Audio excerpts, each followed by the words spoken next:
Hello, hello, hello. My name is Tenshi, and this is my first time making an ASMR video. I find a lot of comfort in ASMR, so I wanted to try making some of my own. This will be my first attempt at making an ASMR bedtime story reading video. I decided to start with a bedtime story to recall the comforting feeling of being at the library when I was a child and having the librarian read stories to us, or a time when my mom and dad would pick out a stack of books and read them to me in bed. I spent a lot of time at the library as a child. It was a very nice place where I got to pick out a lot of different stories and learn to read. And while maybe you now know how to learn to read, this video might bring you the comfort and allow you to recollect a time when things were a little bit easier. Maybe you're coming to this video from a hard day.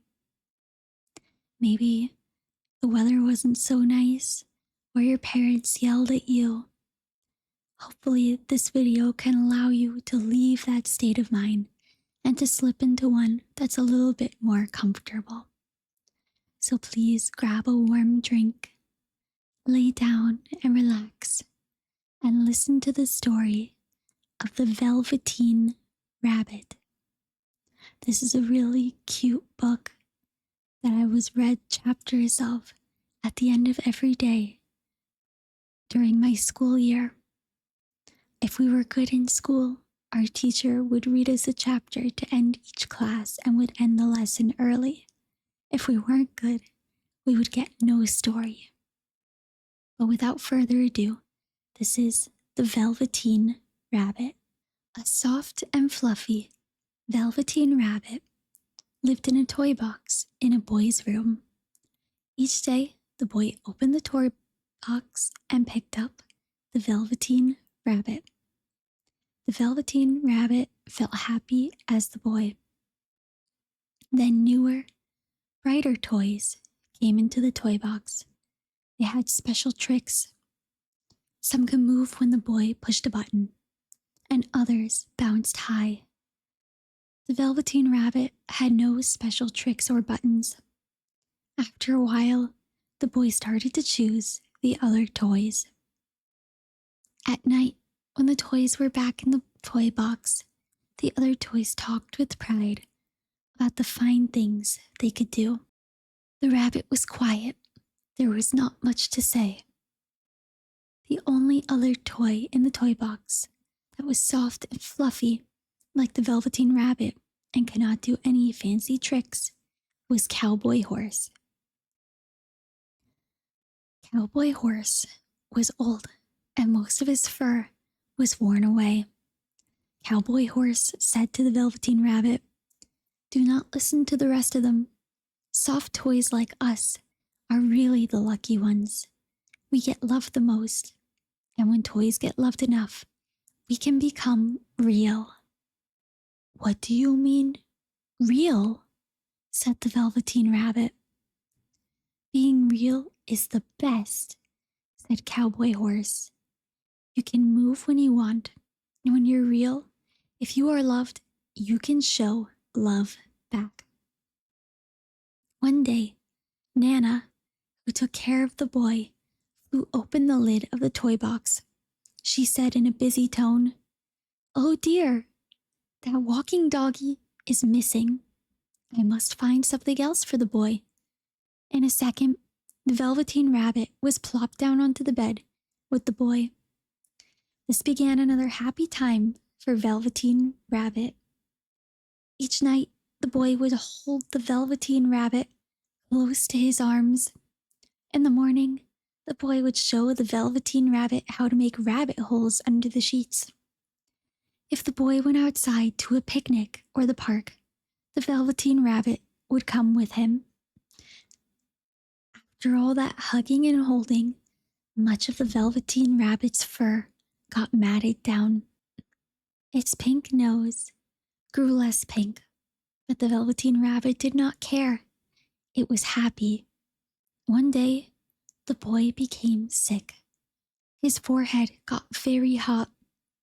The doctor came and went, and Nana walked back and forth in fear. Day after day, the boy stayed in bed. There was nothing for Velveteen Rabbit to do but stay in bed too, day after day. Then at last, the boy got better. Such joy in the house. The doctor said the boy must go to the shore. How wonderful, thought the Velveteen Rabbit. Many times the boy talked with great excitement about the shore, and its sandy shore and big blue ocean. What about this old bunny? Nana asked the doctor. That old thing, said the doctor. It's full of scarlet fever germs. Burn it at once. Get him a new bunny. The Velveteen Rabbit was thrown into a sack, along with the boy's bed sheets and old clothes, and a lot of junk. The sack was carried to the backyard. The gardener was told to burn the whole thing. But the gardener was too busy picking the beans and peas before nightfall, so he left the sack behind. I'll take care of it tomorrow, he said. The sack was not tied at the top. The Velveteen Rabbit fell out. The next day, when the gardener picked up the sack to take it away to be burned, the Velveteen Rabbit was not in it. Then it started to rain. The Velveteen Rabbit felt sad. So far away from the boy, never again to be nice and cozy inside together, and now soaking wet too. A tear fell from the Velveteen Rabbit's eyes over his cheek. It plopped onto the grass. All at once, at the spot where the tear fell, a flower grew up. The bud of the flower opened. Inside was a tiny fairy. Little rabbit, said the fairy, do you know who I am? Should I know you? Said the Velveteen Rabbit. I'm the fairy that takes care of toys that are well loved, said the fairy. By then, the Velveteen Rabbit was shabby and frayed. The boy had loved off all of its whiskers. The pink lining in the ears had worn into a light gray. Its dark brown spots, once fresh and bright, were now faded and hard to see. It is time for me to make you real, said the fairy. I think I remember real, said Velveteen Rabbit. What was it that the cowboy horse said? Ah, yes. When you are real, you move when you want to move. If you are loved, you can love back. With one touch of the fairy's wand, Velveteen Rabbit felt different. Tickly. All of a sudden, its two legs that had been sewn together tight could move apart. A fly landed on Velveteen Rabbit's head.